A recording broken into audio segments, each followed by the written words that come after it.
두아디라 교회의 성도들은 좀 이렇게 냄비 신앙처럼 확 끓었다가 확 식어버리는 이런 스타일들이 아니라 정말 뚝배기와 같고 장국 같은 그런 신앙생활을 했던 분들이라는 것이죠. 저도 우리 교회 성도님들이 반짝반짝 하시는 신앙만이 아니라 정말 뚝배기 같은 진국 신앙이 좀 되셨으면 좋겠습니다. 목회자도 마찬가지입니다. 처음보다 나중에 좋은 목사가 되어야겠지요. 저도 늘 기도합니다. 이렇게 매일 출근하는 저 에이말과 노갈레스 길이 그냥 매번 16년째 와도 날마다 갈 때마다 설레이고 그리고 감사가 멈추지 않게 없어서 하는 마음이 늘 마음속에 있습니다.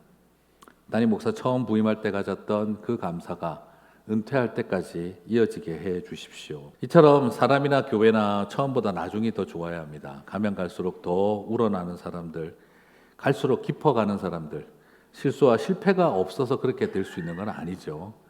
완벽하게 잘해야만 더 끝까지 잘할 수 있다 이런 것은 아니죠. 오히려 용서와 화목으로 더 돈독해져 가고 성장해 가는 것이죠. 관계는 얇아서도 안 되고 관계는 얕아서도 안 됩니다. 하나님께서 우리에게 주신 관계는 기다리고 깊이 있는 그리고 두툼한 관계가 되어져야 합니다. 냄비 같은 관계는 잘 식어서 문제가 되지 않아요. 냄비 같은 관계는 잘 식는 게 문제가 아니에요. 냄비의 또 다른 문제는요, 잘 태우는 데 있습니다. 이것이 어쩌면 우리가 가지고 있는 신앙이 뚝배기 같은 그런 어떤 깊이가 없다 보면은 작은 일에 그리고 너무너무 쉽게 달아오르고 쉽게 타버리고 쉽게 식어버리는 우리의 모습을 발견하게 되기도 하죠. 두아디라 교회를 향한 주님의 칭찬은 나중 행위가 처음보다 더 많았다라고 하고 있습니다. 이것을 우리가 이루어 갔으면 좋겠습니다. 자, 그런데 이렇게 칭찬받는 교회도 책망받을 것이 있었습니다. 계시록 2장 20절입니다. 그러나 내게 책망할 일이 있노라. 같이 읽겠습니다. 자칭 선지자라 하는 여자 이세벨을 네가 용납함이니 그가 내 종들을 가르쳐 꿰어 행음하게 하고 우상의 제물을 먹게 하는도다. 자, 여러분 아시는 것처럼 이 이세벨은 북이스라엘의 왕 아합의 처였고 이스라엘의 왕비였습니다. 그녀는 여호와 하나님을 섬기는 것과 바알과 아세라를 섬기는 것을 섞어버렸어요.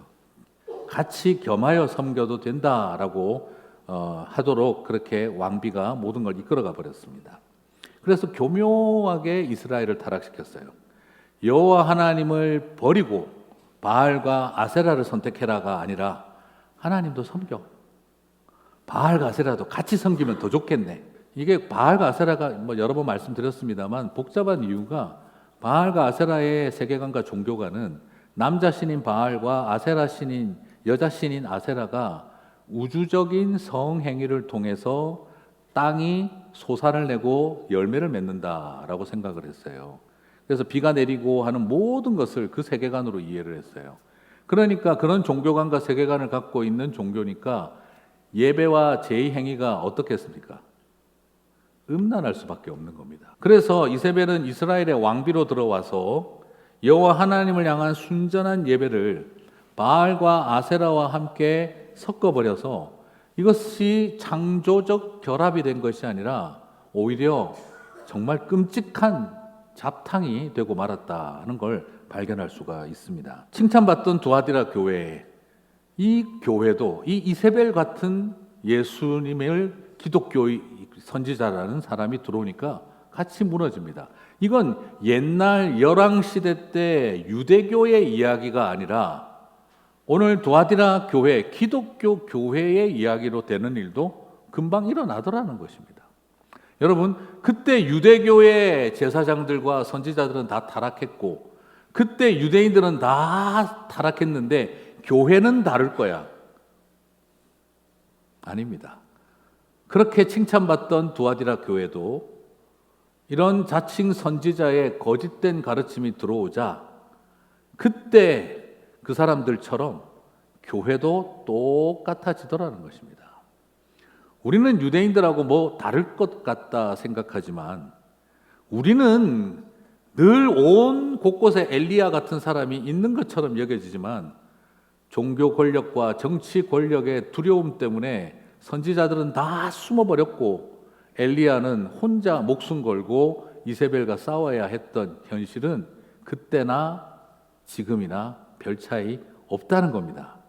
그건 유대교의 문제가 아니라 기독교 교회도 똑같은 문제를 가지고 있다는 걸 두아디라 교회가 우리에게 보여주고 있는 것이죠. 이걸 좀 이해하려면 그 당시 두아디라 지역을 조금 이해할 필요가 있는데요. 두아디라 지역은 이 정치적 중심지나 군사적 요충지가 아니라 그냥 이 상공업이 굉장히 발달했고, 그리고 이 프로덕션, 생산하는 이 생산 공장과 그리고 그것을 이 판매하는 무역을 하는 사람들이 되게 많았어요. 그래서 이 직물공, 가죽업자들이 많았고, 또 염색업자들이 많았고, 원단 산업이 많이 발달하고 있었어요. 그래서 직물, 가죽, 원단, 염색 요 네 가지가 특별히 중심이 되었고, 돕기 위해서 청동세공업자들도 꽤 많았던 곳이라고 합니다. 그래서 각종 산업별 길드가, 우리로 말하면 오늘날 조합 같은 게 만들어져서 딱 그 지역을 장악하고 있었어요. 우리가 알고 있는 그 빌립보서에 나오는 사도 바울이 만난 자주장사 루디아도 이 바로 두아디라 출신이었습니다. 그 당시 자주 원단은 왕실 전용 원단이기 때문에 지중해에서 아주 고급 진주 조개의 보라 색깔만 가지고 먹여서 팔았기 때문에 이분은 그 시대에 가장 잘 나가는 커리어 워먼이었어요. 네. 그래서 루디아 사장님이 정확하게 표현하면 루디아 사장님이 사도 바울의 후원자가 되어줬던 것이죠. 자, 그러면 이게 뭐가 문제가 되냐 그러면 정치적인 요충지도 종교적 요충지도 군사적 요충지가 아니다 보니까 사람들은 그 생산 그 길드가 있는 그곳에 사람들이 오게 해야 합니다. 그러다 보니까 이 사람들은 이교적 제사를 굉장히 많이 축제화시켜서 어떻게 보면 오늘날 그런 거 비슷한 것 같아요. 그죠? 당감 아가씨, 네, 또 심지어 뭐 양파 아가씨까지 뭐 온갖 거 뭐 이렇게 많이 하잖아요. 지방자치제에서. 그런 것처럼 여기서도 굉장히 많은 이교적인 축제 제사를 열어가지고 자기들이 뽐낼 수 있는 화려한 이 그 원단과 옷감들을 다 제시해서 수많은 사람들을 오게 하고 그걸로 비즈니스 프로모션을 했던 지역입니다. 그러니까 두아디라 교회 성도들이 예수님을 믿고 나니까 비즈니스와 신앙이 충돌하기 시작하는 거예요. 이 지역의 프로모션을 위해서는 이교 제사 축제를 계속 벌려야 되고, 나는 교회를 다니니까 이걸 못하겠다고 하니까 이 사람들이 화가 나서 자기들의 조합과 길드에서 킥아웃 시켜버리는 겁니다. 그러니까 그렇게 되어 나오면은 도무지 스스로 비즈니스를 할 수 있는 환경이 조성되지가 않는 거예요. 그렇기 때문에 이런 상황에 있던 사람들이기 때문에 내가 신앙을 따라가면 비즈니스가 망할 판이고 비즈니스를 추구하면 신앙이 망할 판이니 이걸 어떻게 해야 되나 하는 고민 속에 있었던 곳이 두아디라였다는 것입니다. 그런데 초창기 그들은 분명히 자기들의 신앙대로 살기 위해서 경제적인 이 번영을 희생하고 포기하고 신앙생활에 집중했었어요. 그래서 주님은 이 교회를 그들의 사업과 그들의 행위를 이거 이야기를 하는 게 칭찬을 하신 것입니다. 그런데 이세벨 같은 선지자가 딱 나타나가지고, 여러분 사람 마음이 그런 게 있잖아요. 내가 참 복음을 따라 희생하고 수고하고 살아가는 건 좋은데 이게 예배도 드리고 이교 제사도 드리는 그런 교리 없나? 그런데 이세벨이 딱 나타나가지고 Why not? 해버린 거예요. 그래, 괜찮아. 우상의 재물을 먹고 행음하는 일, 그런 어떤 이교적인 행사에 되는 거, 그건 비즈니스지. 그거는 신앙의 문제가 아니야. 거기 가서는 그렇게 해 그냥. 그리고 그 사람들처럼 같이 옷 입고 같이 놀아. 같은 음식도 먹고 교회 와서는 경건하게 예배드리면 돼. 이세벨은 그렇게 가르쳐 준 겁니다. 그리고 그렇게 말한 거죠. 인간의 몸은 원래 더러운 거야. 그 로마적인 생각이죠. 육신은 어차피 더럽고 비본질이야. 걸레 가지고 얼굴 닦을 거야? 아니잖아. 걸레는 걸레인 거야. 더러운데 닦고 쓰는 거야 원래. 그러니까 육체는 그런 더러운 곳에 내놔도 돼. 그러나 네 영혼만 하나님 앞에 깨끗하면 되는 거야. 이세벨이 이런 듀얼리즘, 완전히 이 이원론에 빠진 신앙을 가르치기 시작을 한 거예요. 그러니까 사람들이 들을 때 어떻습니까? 그래, 이게 우리가 바라는 거다. 이게 우리가 바라는 거. 야, 이거 딱 좋다. 종교생활은 신앙생활도 하고, 그리고 이 길도 안 나가도 되고, 이교 축제에 참여해도 되고. 사랑하는 성도 여러분, 우리 시대의 이세벨은 그러면 누구일까요? 우리 시대의 이세벨, 크게 두 가지 관점, 거시적 관점에서, 그리고 두 번째로는 좀 미시적 관점에서 살펴보겠습니다. 거시적 관점에서 본다면은 로마의 제국주의와 기독교를 혼합시킨 신앙 지도자들을 말합니다. 그 시대도 보면 N.T. 라이터와 같은 기독교 신학자는 이렇게 말합니다. 종교적 권위자의 이름을 이용하여 교회를 제국의 힘의 논리와 제국의 정치적 이익에 융합시켜 버리는 사람들을 이세벨과 같은 가르침을 하는 사람들이라는 거예요.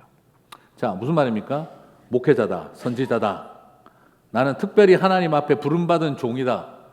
하나님이 나를 특별히 세운 사람이라는 그런 종교적 권위를 이용을 해가지고 교회를 제국의 힘의 논리와 제국의 정치적 이익을 위한 일에 교회를 그냥 합쳐버리는 거예요. 융합시켜서 그 뜻에 맞게 살아가게 하는 것이 바로 이세벨 같은 사람들이라는 것입니다. 그러니까 종교 지도자들이 황제가 원하는 것과 하나님이 원하는 것을 섞어버리는 거예요. 그리고 또한 이세벨과 같은 가르침은 미시적 관점에서 또 본다면 눈앞에 사적인 이익과 쾌락을 위해서는 뭐든지 할 수 있다라는 이익지상주의를 말하는 것입니다. 교회, 술집이 꼭 그렇다고 다 할 수는 없지만 교회는 안 가고 술집에 간다. 이게 문제가 아니고요. 둘 다 즐기고 살자 하는 겁니다. 아유, 술도 취하고 성령도 취하고 좋네. 다 취하고 살아봐라. 그걸 가르치는 것입니다. 너무 고지식하게 살지 말고 둘 다 즐기면서 살아. 즐길 거 다 즐기면서 살면 되지. 뭘 어렵게 이건 하고 안 하고를 생각을 해. 교회도 즐겁잖아. 교회도 고상하게 즐기고 또 나가서 세상도 질펀하게 즐기고 둘 다 즐기고 살면 되겠네. 이것이 바로 이세벨과 같은 가르침이라는 것입니다. 그때나 지금이나 영적인 위기는요, 선지자가 없어서가 아니라 선지자가 넘쳐서 탈입니다. 교회를 무너뜨리는 것은 영성이 부재해서라기보다 영성이 혼탁해졌기 때문입니다. 자칭 선지자라, 자칭 사도라 하는 진짜 같은 가짜들을 조심하시기 바랍니다. 일단 저도 어디 가서 쪽팔리지 어디 선지자라고 송병주 선지자라고 불러주세요. 제가 만약 그렇게 하는 순간 여러분 빨리 교회를 떠나시기를 바랍니다. 계시록 2장 24절을 봅니다. 세 번역으로 좀 보겠습니다. 그러나 두아디라에 있는 사람들 가운데서 그의 가르침을 받아들이지 않는 사람들, 같이 읽겠습니다. 곧 사탄의 깊은 흉계에 물들지 않은 사람들인 너희 남은 사람들에게 내가 말한다. 여러분, 제가 여러 번 말씀드렸습니다만 지금 예수님이 이 자칭 선지자라는 사람들을 뭐라고 불렀습니까? 사탄이라고 불러요. 같은 기독교 성경을 가르치는 사람이라는데 사탄이라고 불러요. 제가 여러 번 말씀드렸습니다만 복음서를 읽어보면은 예수님이 세리와 죄인들을 향해서 마귀, 사탄, 독사 이런 표현 쓰지 않으세요. 예수님이 누구한테 그 표현을 쓰죠? 바리새인, 제사장, 서기관들입니다. 오늘 이것이 우리에게 주는 도전은 바로 뭡니까? 그 사람들은 항상 공통점이 있어요. 자신들은 deep secret, 우리는 깊은 비밀을 풀어준다라고 해요. 많은 사람들은 그런 거짓된 사람들이 마치 직통 계시를 받아서 전달해 주는 것처럼 자기는 앞날을 다 보고 말하는 것처럼 그렇게 함부로 하나님의 말씀을 이용하는 사람들을 그분들이야말로 deep secrets를 가지고 있는 줄 우리가 알고 있는데 주님은 그걸 뭐라고 말하냐면 사탄의 깊은 흉계, 음모라고 하고 있다는 것입니다. 오늘 우리는 이것을 심각하게 봐야 됩니다. 여러분, 소위 깊은 비밀을 직통계시로 전달해 주신다는 그런 자칭 이 시대의 선지자라는 사람들을 주의하십시오. 사탄의 깊은 흉계일 가능성이 훨씬 더 높습니다. 이런 분들의 공통적 특징이 있습니다. 공중파 뉴스 보지 말고 자기 유튜브만 보라고 합니다. 다른 목사 설교 듣지 말고 내 설교만 들으라고 강조합니다. 이런 사람들이 교회에 절대 말하지 말고 성경 공부하는데 따라가자고 합니다. 교회에 절대 말하지 말고 신학교 공부하러 가자고, 무료 신학교 있다고 가자고 합니다. 절대 말하지 말라는 분들을 절대 신고해 주시기 바랍니다. 그분들이 제일 위험합니다. 정말 이렇게 우리 안에 위험한 싸움들은 지금도 끝이 나지가 않습니다.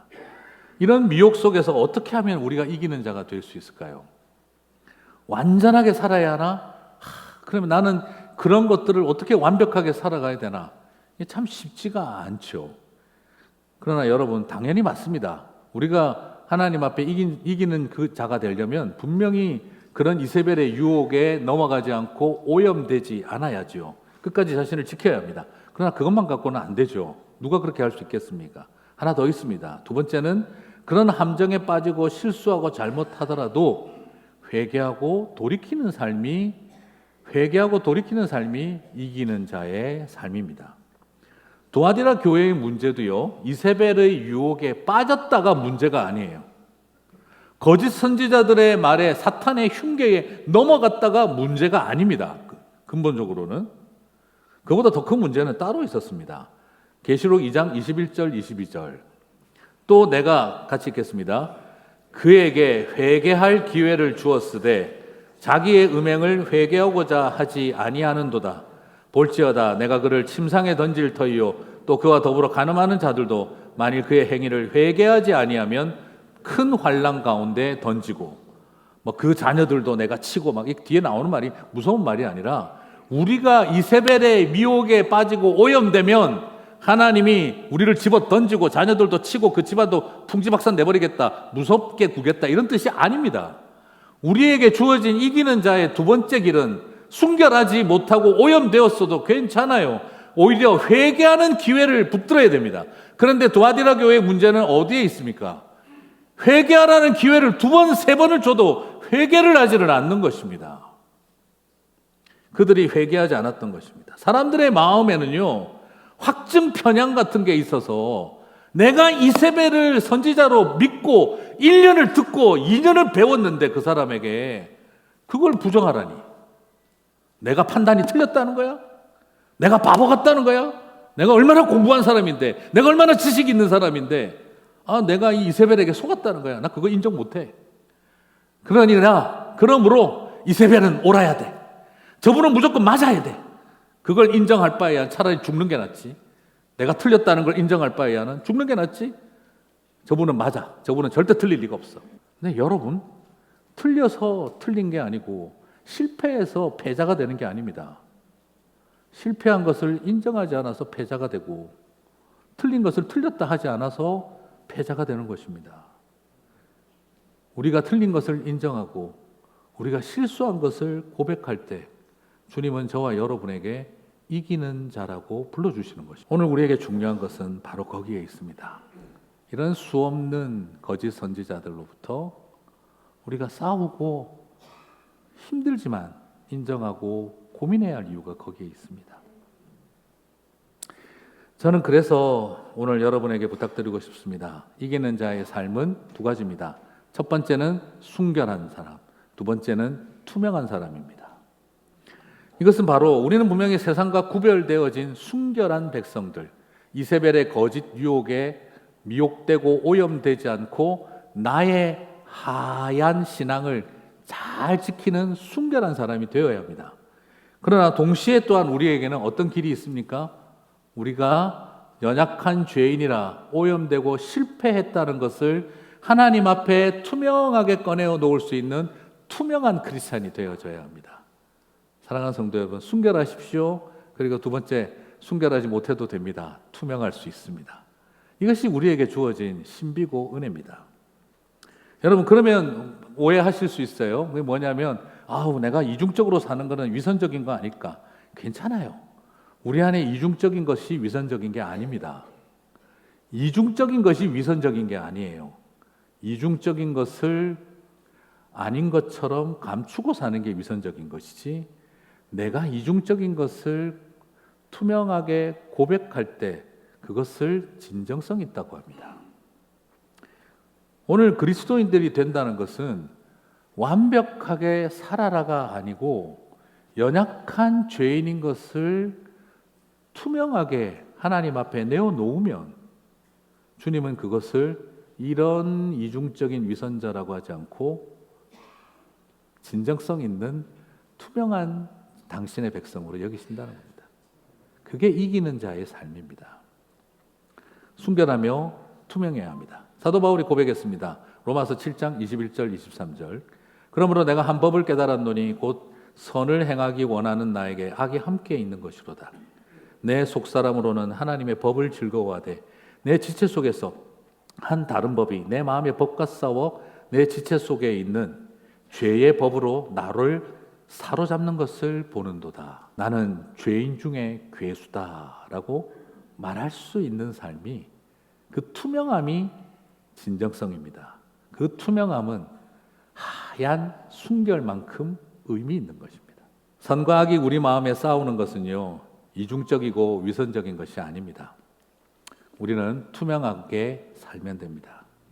그리고 그 투명함을 존중하면 되는 것입니다. 그것이 이기는 자의 여정입니다. 문제는 이것을 고백하지 않고 뿌옇게 사는 분들이 있습니다. 이게 뿌옇게 사는 게 흰 건 줄 알고 착각하시는 분들이 있어요. 연막 치고 살아가는 거, 그 뿌옇게 사는 거, 그거는 절대 투명한 것도 흰 것도 아닙니다. 그냥 감추고 사는 위선입니다. 우리는 순결하고 투명해야 합니다. 이것이 주님 주시는 은혜입니다. 그럼 이렇게 이기는 자가 되면 어떻게 될까요? 주님은 우리에게 예수님처럼 살 수 있는 은혜와 예수님으로 빛나는 삶을 축복으로 주십니다. 이기는 자의 삶은요, 여러분, 예수님처럼 살고 예수님으로 빛나는 인생이 되는 것입니다. 참, 저는 이게 너무 좋습니다. 철장을 들고, 요한계시록의 표현대로라면 철장을 들고 살아가며 새벽별을 가슴에 품고 살게 된다는 것입니다. 철장을 든 예수님, 이게 왜 예수님처럼 산다는 거지? 계시록 2장 26절, 27절을 보면 이기는 자와 끝까지 내 일을 지키는 그에게 만국을 다스리는 권세를 주리니, 같이 읽겠습니다. 그가 철장을 가지고 그들을 다스려 질그릇 깨뜨리는 것 같이 하리라. 나도 내 아버지께 받은 것이 그러하니라. 자, 여러분, 철장 이런 느낌이 어때요? 쇠몽둥이잖아요. 쇠몽둥이라고 하면 이건 폭력적이고 파괴적인 것을 말하는 건데, 와, 이건 만국을 다스리는 권세가 폭력적이고 파괴적이라면 예수님도 십자군 사령관이네, 이런 생각이 들죠. 폭력으로 세상을 다스리는 거 아니냐. 근데 여러분, 오늘 이게 그런 뜻이 전혀 아닙니다. 오늘 이 말씀은 예수님이 실제로 어떤 폭력도 휘두르지 않았잖아요. 그럼 이게 뭐냐? 십자가와 부활을 말합니다. 시편 2편 7절 9절에서 보여주죠. 내가 여호와의 명령을 전하노라. 여호와께서 내게 이르시되 너는 내 아들이라. 시편은 예수님을 예언하고 있죠. 오늘 내가 너를 낳았도다. 내게 구하라. 내가 이방 나라를 내 유업으로 주리니 네 소유가 땅끝까지 이르리로다. 네가 철장으로 그들을 깨뜨리며 질그릇같이 부수리라 하시도다. 예수님이 어떻게 부수셨습니까? 십자가와 부활로 죄와 사망의 권세를 부수셨습니다. 뱀의 머리를 상하게 하신 것입니다. 그러므로 그리스도인들은 어떤 사람들입니까? 이 세상 앞에 나가가지고 좀 학시 하는 분들이 아니라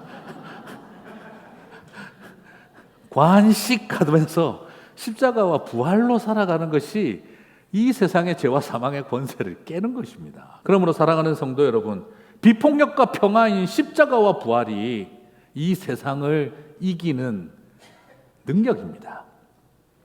예수님께서 그걸 받으셨고 저와 여러분에게 그것을 주신 것입니다. 우리 금방 아까 읽었던 계시록 2장 20절, 나도 내 아버지께서 받은 것이라고 이야기하지 않습니까? 나도 내 아버지께 받은 것을 너희에게 주노라. 그러므로 저와 여러분에게도 지금 무엇을 쥐어주신 것입니까? 십자가와 부활의 능력, 그 철장을 쥐어주신 것입니다. 그래서 뭘 원하고 계신 것이겠습니까? 예수님처럼 살아라, 이 말입니다. 십자가의 길을 걸어가고 부활의 아침을 여는 그 길을 걸어가는 희생과 비폭력과 평화의 삶을 살아가라고 저와 여러분에게 그 약해 빠진 십자가가 철장이라는 것을 깨닫게 하기를 원하신 것입니다. 예수님처럼 사는 저와 여러분 되시기를 바랍니다. 그리고 또한 그런 우리에게 주님은 그게 자꾸 예수님처럼 살아야지 예수 되려고 들지 마세요. 그게 다 사탄입니다. 저와 여러분은 예수님이 되려고 드는 재림 예수를 꿈꾸는 존재들이 아니라 우리는 작은 예수로 살면 되는 것입니다. 예수님처럼 살아야지 작은 그 재림 예수가 되려고 하지 마세요. 되게 중요한 것이죠. 그런 우리에게 주님은 두 번째로 예수님은 우리에게 빛나게 하십니다. 예수님으로 빛나게 하십니다. 계시록 2장 28절 같이 읽겠습니다. 내가 또 그에게 새벽별을 주리라. 새벽별은 뭘까요? 계시록 22장 16절은 주석을 성경의 성경으로 설명해 놨습니다. 나 예수는 교회들을 위하여 내 사절을 보내어 이것들을 너에게 증언하게 하였노라. 나는 다윗의 뿌리요 자손이니 곧 광명한 새벽별이라. 그 새벽별은 바로 예수님입니다. 여러분의 마음에 새벽별이 빛나게 되시기를 바랍니다. 그럴 때 우리는 한 손에 철장을 들고 예수님처럼 살고 가슴엔 새벽별을 달고 예수로 빛나게 될 줄 믿습니다. 그래서 여러분 지저스 모닝스타 정명석 이거 말고 JMS 말고 정말 예수 그리스도가 샛별처럼 여러분의 가슴에 빛이 나시게 되기를 바랍니다. 그래서 나아가셔서 세상 사람들에게도 그 십자가를 손에 쥐어 주십시오. 약해 보이지, 억울해 보이지, 바보같이 느껴지지. 그런데 이 십자가가 세상을 부수는 권세란다. 새벽별을 가슴에 달았으면 좋겠다. 그것이 바로 예수로 빛나는 삶이란다.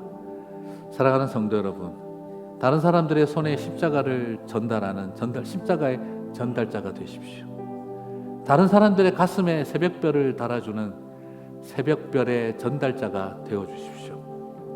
그럴 때 이 세상 사람들이 달라질 것입니다. 그래서 연약한 죄인들에 불과한 우리들이 주님 마음을 갖고 이 세상 속에서 십자가로 죄와 사망의 권세를 이기고 그리고 예수 그리스도로 빛나는 세상 만들게 될 줄 믿습니다. 우리 선한청지기 교회가 십자가의 전달자들로 그리고 새벽별들이 모여있는 은하수 같은 곳으로 밤하늘에 은은하게 빛나는 주님의 교회가 되기를 예수님의 이름으로 축복합니다.